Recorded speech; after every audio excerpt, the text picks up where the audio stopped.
하나님 우편에 앉아 계시다가 그런 말씀이 있죠. 예수님이 이제 죽은 자 가운데서 3일 만에 다시 살아나셔서 하늘에 오르시고 하나님 우편에 앉아 계신다. 그런 말씀이죠. 하나님 우편에 정말 계시는가? 오늘 스데반을 통해서 보다 분명하고 확실하게 하나님이 계시는 그 보좌 우편에 예수님이 계시는 것을 보여주었죠. 스데반은 하나님의 영광과 및 예수께서 하나님 우편에 서신 것을 보고라고 말하죠. 그리고 인자가 하나님 우편에 서신 것을 보노라 그렇게 말합니다. 분명히 스데반은 하늘이 열리고 예수님이 하나님 우편에 서신 것을 보았습니다. 스데반은 지금 복음을 전하다가 유대인들에게 돌에 맞아 지금 죽는 순간이 왔습니다. 그가 죽는 순간에 거짓말할 이유는 없겠잖아요. 죽어가면서까지 무슨 거짓말을 하겠어요. 그러기에 스데반은 하늘이 열리고 예수님이 하나님 우편에 서신 것을 분명히 본 것이죠. 또 그 증거가 무엇인가 하면 스데반은 이 돌에 맞아 죽으면서도 그의 얼굴이 천사의 얼굴같이 빛났다고 하는 것입니다. 하늘이 열리고 예수님이 하나님 우편에 서신 것을 보지 못했다면 어떻게 그가 그렇게 얼굴이 천사의 얼굴처럼 빛날 수 있었겠는가 하는 것이고, 또 그가 죽으면서 무엇라고 합니까? 자기를 돌로 쳐 죽이는 저들에게 죄를 돌리지 말라고, 그들을 오히려 용서해 달라고 기도하잖아요. 만일 하늘이 열린 것을 보지 못했고 예수님 하나님 우편에 서신 것을 보지 못했다면 과연 그럼에도 스데반이 그럴 수 있었겠는가? 아니라는 것이죠. 그는 분명히 하늘이 열리고 예수님이 하나님의 우편에 서신 것을 보았기 때문에 지금 죽는 것도 기쁘고 즐겁고 행복한 것입니다. 비록 돌에 맞아 죽지만 그것까지도 행복한 것입니다. 왜? 주님이 자기를 영접하려고 자리에서 앉아 계시지도 못하고 일어나 서서 계시는 모습을 보았기 때문이죠. 그렇기 때문에 오늘 우리는 하나님은 하나님 우편에 계시는 것이 사실이라는 것이지요.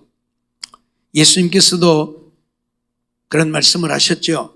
마태복음 22장 44절 보면 주께서 내 주께 이르시되 내가 네 원수를 네 발 아래 둘 때까지 내 우편에 앉았으라 하셨도다 하였느니라고 말씀하죠. 무슨 말인가 하면 하나님께서 예수님에게 네 원수를, 여기서 말하는 원수는 이제 사단을 말하죠. 사단을 네 발 아래 둘 때까지, 그 말은 네가 사단을 짓밟고 멸할 때까지 그 말이에요. 내 우편에 앉았으라고 하나님이 예수님께 말씀했다 그 말이에요. 그래서 마태복음 26장 64절 말씀을 보면 예수께서 가라사대 네가 말하였느니라 그러나 내가 너희에게 이르노니 이후에 인자가 권능의 우편에 앉는 것과 하늘 구름을 타고 오는 것을 너희가 보리라 그렇게 말씀을 하지요. 빌라도가 묻는 물음에 예수님께서 말씀을 하지요. 네가 유대인의 왕이냐고 물으니까 네가 말하였느니라, 네가 말했다, 네가 나를 유대인의 왕이라고 말했다. 그 말은 네 말이 맞다 그 말이겠죠. 그러면서 이후에 인자가 권능의 우편에, 그 권능이라고 하는 것은 하나님의 권능을 말하죠. 그러니까 하나님의 우편에 앉는 것과 다시 하늘 구름을 타고 오는 것을 너희가 보리라 그렇게 말씀을 하지요. 그러니까 예수님이 승천하셔서 하나님 보좌 우편에 계시는 것은 분명한 사실이지요.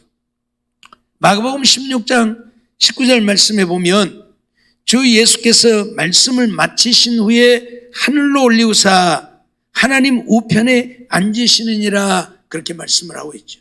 분명히 말씀을 마치시고 하늘로 올리우사 하나님 우편에 앉으신다 그렇게 선언을 하고 있습니다. 다른 데로 가신 것이 아니고 하나님 보좌 우편에 가셨다. 안식교인들은 예수님이 하늘 보좌에 계시는 것이 아니고 지성소로 들어가셨다. 지성소. 네. 지성소가 어디가 있는가 모르겠지만 지성소로 들어가셨다.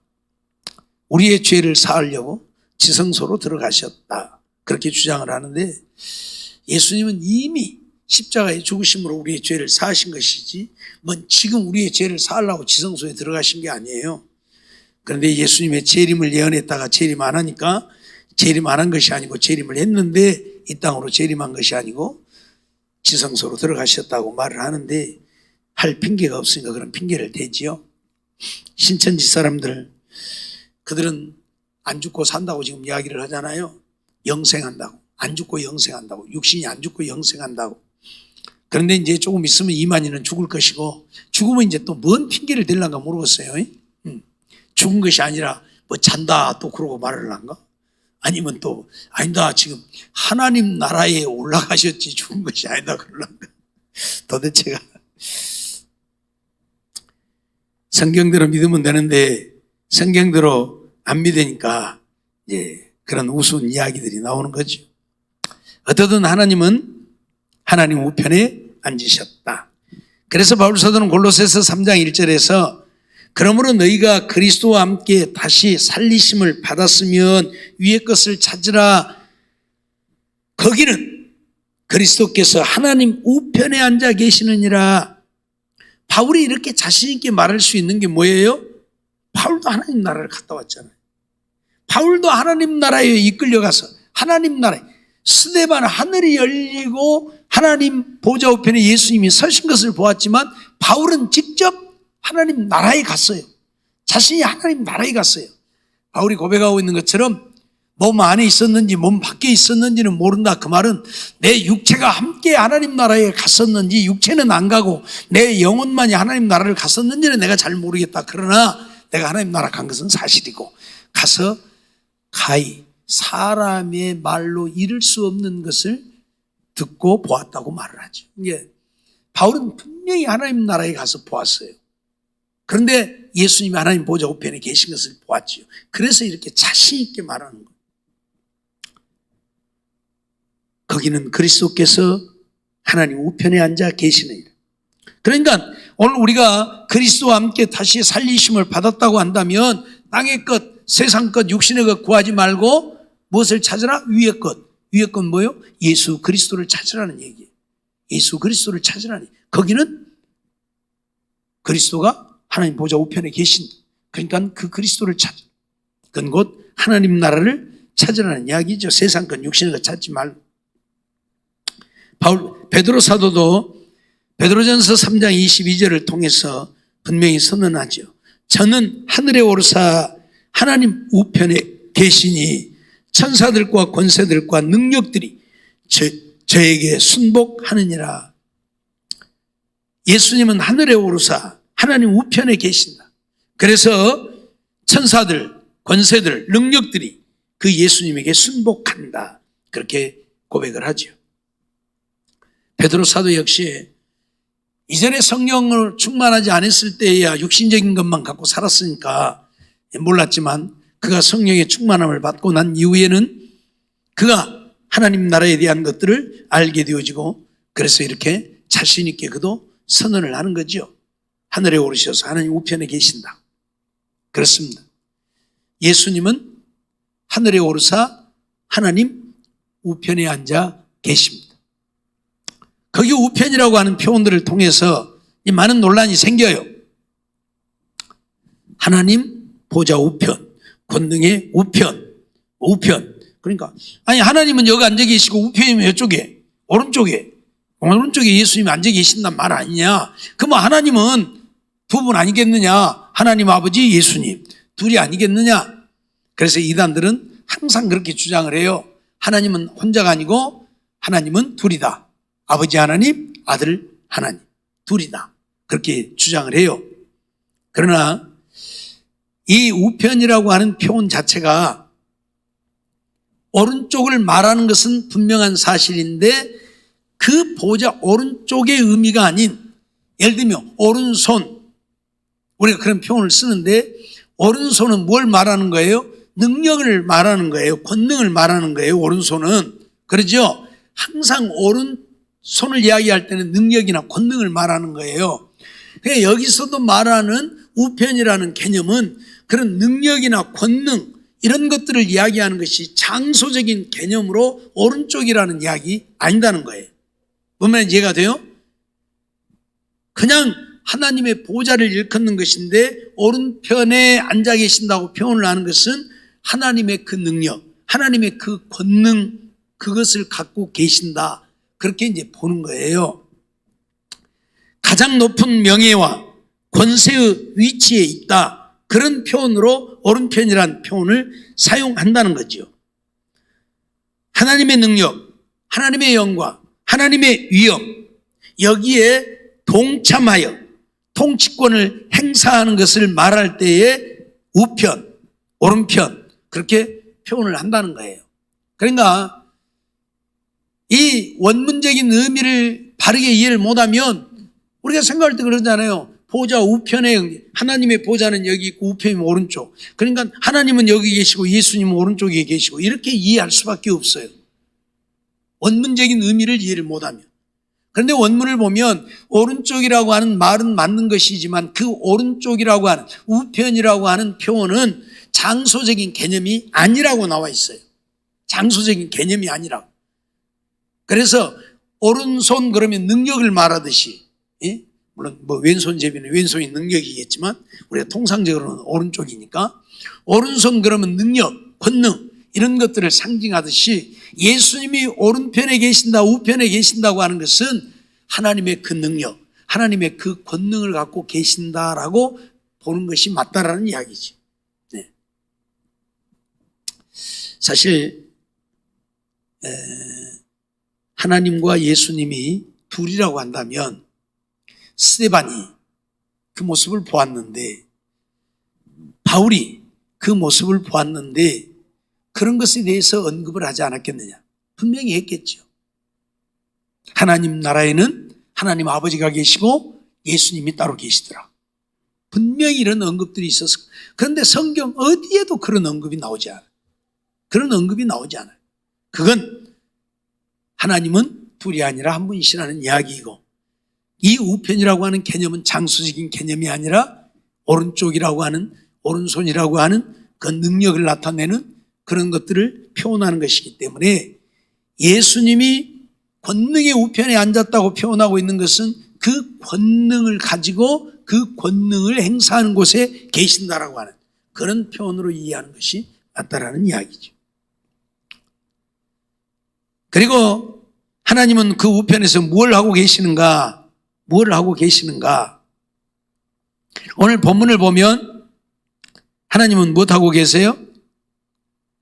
오늘 본문을 보면 하나님은 무엇하고 계세요? 쉽게 말하면 우리들이 하나님 나라에 갈 때에 우리를 영접해 주시는 분이다. 물론 스데반처럼 다 예수님이 일어나서 영접해 주는 건 아닐 겁니다. 이제 순교한 자들, 순교자들에 대한 하나님의 특별 배려겠죠.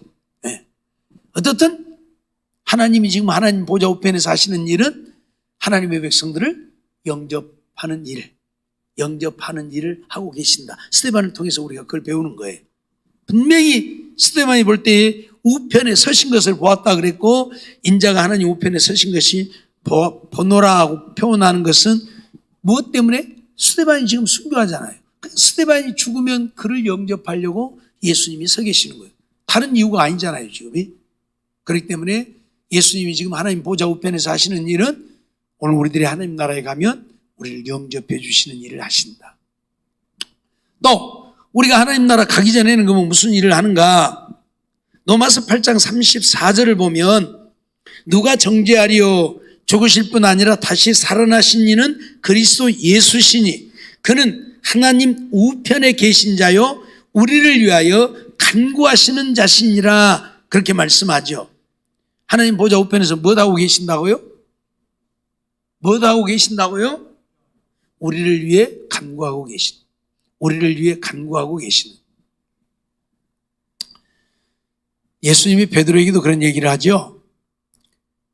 사탄이 너를 밀가부르듯 하려고 청구하였노라. 그러나 내가 믿음이 떨어지지 않기를 위해서 기도했다. 그런 말씀을 하시죠. 예수님이 지금 하시는 일들은 하나님을 믿는 믿음의 백성들이 믿음을 잃어버리지 않기 위해서 우리를 위해 기도하고 계신다. 기도하고 계신다. 오늘 우리들이 믿음을 잃어버리지 않는 것은 예수님이 우리를 위해서 기도하고 계시기 때문에 우리가 믿음을 잃어버리지 않는 것. 지난번에도 잠깐 말씀을 드렸지만 성령님도 우리를 위해 말할 수 없는 탄식으로 간구하고 계시고 예수님도 우리를 위해 기도하고 계시고. 알았죠? 그러니 얼마나 우리를 위해서 이 땅에 오셔서 십자가에 죽으실 뿐만 아니라 우리를 위해서 간구하고 계시니 얼마나 감사해요. 우리는 뭔만 해야 된다고? 뭔만 해요? 감사하는 게 안 나오잖아요, 소리가. 뭔만 해요? 감사만 하고 살아야 돼요. 우리가 무엇이라고? 우리를 위해 십자가에 죽기까지 하신 주님이 지금도 하나님 보좌 우편에서 우리를 위해 간구하신다. 이건 누가 한 말이에요? 바울 사도가 한 말이에요. 가서 보았기 때문에, 하나님 나라에 가서 예수님이 무엇하고 계신가를 보고 왔기 때문에 지금 이 말을 하는 거예요, 바울이. 우리를 위하여 간구하시는 자신이라. 하나님 우편에 계시면서 우리를 위해 간구하신다. 그렇습니다. 또 하나님은 무엇을 하실까요? 오늘 우리를 돕는 일을 하시죠. 우리를 긍휼히 여기시고 우리를 돕는 일을 하시죠. 히브리서 4장 15절로 16절을 보면 우리에게 있는 대제사장은 우리 연약함을 체휼하지 아니하는 자가 아니요 모든 일에 우리와 한결같이 시험을 받은 자로 돼 죄는 없으시니라. 그러므로 우리가 긍휼하심을 받고 때를 따라 돕는 은혜를 얻기 위하여 은혜의 보좌 앞에 담대히 나아갈 것이니라. 그렇게 말씀하죠. 우리 연약함을 체휼하신다. 여기 체휼한다는 말은 긍휼히 여긴다, 동정한다, 그런 말이에요. 우리가 연약할 때 우리를 모른 척하고 내버려 두시는 것이 아니라 우리를 불쌍히 여기시고 우리를 긍휼히 여기시고 우리를 도우신다, 그 말이에요. 이런 일을 하셔요. 예수님이 하나님 보좌에 가만히 계시는 것이 아니라 우리를 위해 기도하시고 뿐만 아니라 우리를 돕는다. 우리의 연약함을 도우신다. 알았어요? 우리 예수님이 우리를 도우시는 거예요. 물론 예수님이 직접 우리를 도우시는 건 아니죠. 천사들을 통해서 우리를 도우시죠. 네. 어찌되었든 예수님이 지금 하나님 보좌 우편에 계시는데 그 우편에서 하시는 일들은 이러한 일들이에요. 우리들이 하나님 나라에 갈 때 우리를 영접해 주시고 또 우리를 위해 기도해 주시고 또 우리가 연약할 때에 우리를 도우시는, 우리를 긍휼히 여기시는 이런 일들을 하고 계십니다. 그러니 이 주님의 은혜가 얼마나 크고 놀라운 것이며 얼마나 감사하냐고 말이에요. 하늘 영광 보좌를 버리고 이 땅에 오신 것도 어디한데 우리를 위해 십자가에 죽으시고 하나님 우편에 올라가셔서는 우리를 위해 기도해 주시고 우리가 연약할 때에 우리를 긍휼히 여기시고 우리를 도와주시고.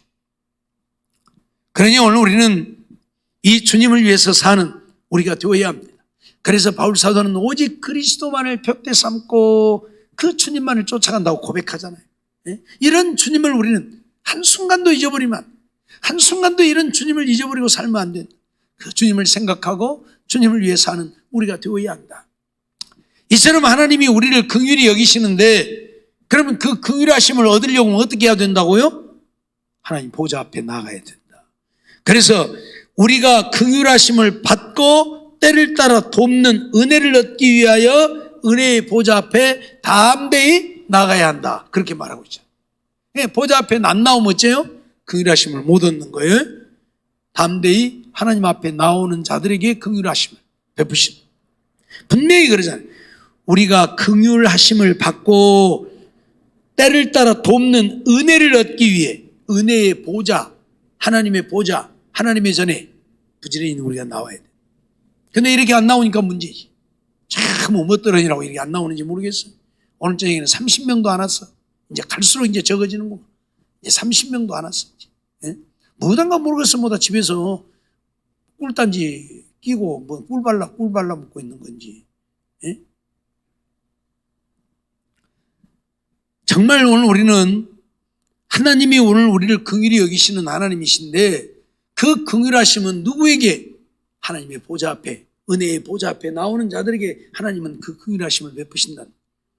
하나님을 찾고 하나님 앞에 나와 예배하고 기도하고 하나님의 도우심을 구하는 자들이. 늘 말씀드리지만 천하 없는 것도 주는 데 가야 얻는 것이지 안 가면 못 얻어. 그러죠? 예? 누가 저기서 금덩어리 하나씩 나눠준다. 여기 산이 뭔 산이죠? 예? 안 들려. 노봉산. 예, 노봉산. 예, 뭐 산도 아닌데 그걸 산이라 그래. 노봉산에서 금덩어리 하나씩 나눠준다고 하면 어찌해야 돼요? 거기 가야 받지. 여기 앉아갖고는 아무 소용없어. 금덩어리 아니라 다이아몬드를 나눠준다고 해도 소용없는 짓거리요. 그러죠? 우리 주님도 그렇다고 말이에요. 우리를 긍휼히, 하나님 보좌 우편에서 우리를 긍휼히 여기시는데, 우리의 연약함을 긍휼히 여기시는데, 그 긍휼하심은 누가 받느냐? 하나님의 은혜의 보좌 앞에 나오는 자들이 받는다 그 말이에요. 그러니까 우리는 하나님 앞에 부지런히 나와야 되는 거예요. 이런 걸 모르니까 하나님을 믿노라 하지만 예배하는 것은 주일날 낮 예배만 한번 드리면 되는 거예요. 그리고 낮 예배만 한번 오고 그 다음부터는 안 와. 이런 걸 모르니까. 예? 그러니까 그 시간만 딱 은혜를 받는 거예요. 그 나머지는 은혜를 못 받아. 그럼 하나님은 시간마다 은혜를 주시잖아요. 그러죠? 아, 주일날 낮에만 은혜 주셔요? 주일날 낮에만 우리 긍휼히 여겨요? 아니잖아요. 밤 예배도, 수요일 밤도, 금요 기도회도, 새벽 기도회도 다 하나님 앞에 나와서 예배할 때마다 하나님은 우리를 긍휼히 여기시고 우리에게 은혜를 베푸시는 거예요. 예?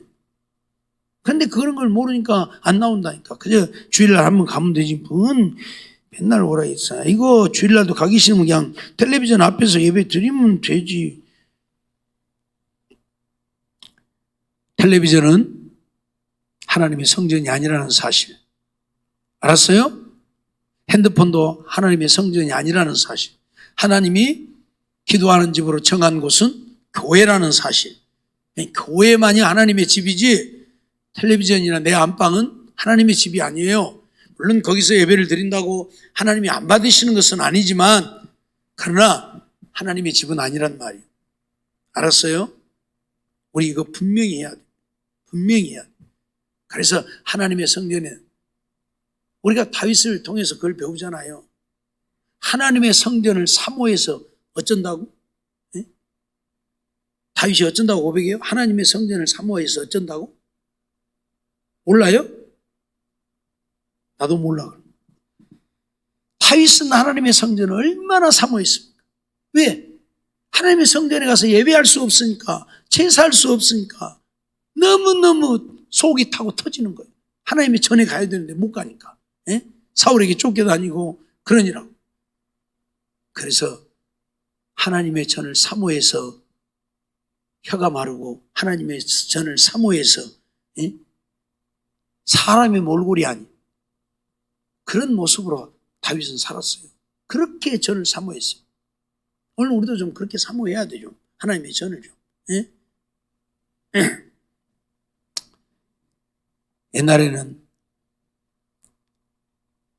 학교 가면서도 교회 들려서 기도하고 가고 학교 끝나고 오면서도 교회 들려서 기도하고 오고 직장 나 있는 사람은 직장에 갈 때 교회 들려서 기도하고 가고 또 직장 끝나고 집에 들어가면서 교회 들려서 기도하고 가고 지금 그런 것을 찾아보기가 참 어려워요. 그러죠? 직장에 갈 때도 누가 와서 기도하고 가는 사람도 별로 없고 없지는 않아. 있기는 해. 근데 별로 없어. 끝나고도 와서 기도하고 가는 사람 별로 없고 집에 가기 바쁘고 근데 세상이 바빠. 세상이 바쁘니까 그러긴 하는데 어찌되었든 교회가 하나님이 만민의 기도하는 집으로 정하신 곳이고 이곳이 하나님이 역사하시는 곳이기 때문에 이곳에 나올 때 하나님이 이곳에 나오는 자들을 긍휼히 여기시고 이곳에 나오는 자들에게 은혜를 베푸신다. 그래서 우리가 긍휼하심을 받고 때를 따라 돕는 은혜를 분명히 하나님은 우리의 연약함을 채울하지 아니하는 자가 아니다. 긍휼히 여기지 않는 자가 아니고 긍휼히 여기는 자다. 그런데 그 긍휼하심을 누가 얻느냐? 때를 따라 돕는 은혜를 얻기 위해서는 은혜의 보좌 앞에 담대히 나아가야 된다. 알았죠? 그래서 늘 하나님의 보좌 앞에 나와서 하나님의 은혜를 사모하는 우리들의 삶이 되어져서 하나님이 주신 은혜로 말미암아 복된 삶을 이루고 사는 우리들이 되어지고, 하나님이 은혜 주시면 은혜 주시는 대로 또 하나님 앞에 감사하면서 사는 우리들이 되어져서 하나님의 기쁨 되어지고 하나님의 영광 나타내고 사는 삶이 되어지기를 주의 이름으로 축원합니다.